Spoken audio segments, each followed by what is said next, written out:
Hi, my name's Dr Alyson Moyes and I'm the Senior Tutor here at the North Wales Medical School. What that means is that I oversee a significantly large team now of academic staff and help them with supervising and checking in on students in terms of their welfare and care. So at the start of each academic year, I pair staff members with students and they hopefully stay with them for the full time that they're here with us for the full duration of their degree. And they're there in that role as a personal tutor to help ensure that students' welfare is being maintained and to check in with them pastorally to identify any issues or areas where support might be needed. Lots of our students are Welsh speakers and we are very keen to ensure that we promote the use of the Welsh language here at Bangor University.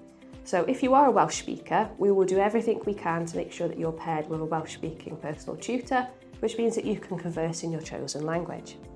During your academic year, you'll meet with your personal tutor at least 3 times at set time points, normally once a semester and around the exam periods, just to check in that everything's going okay.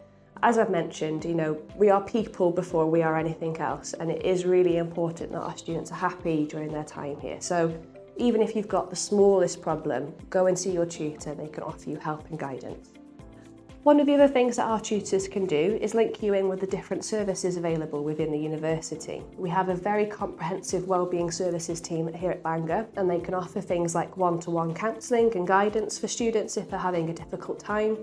They can be paired with things like disability mentors or tutees to offer bespoke care and prevent any barriers to learning.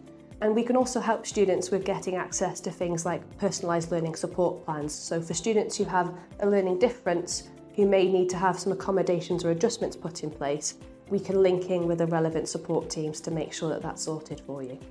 If you'd like to learn more about the support services that we offer here at Bangor, then please check out the links in our description below.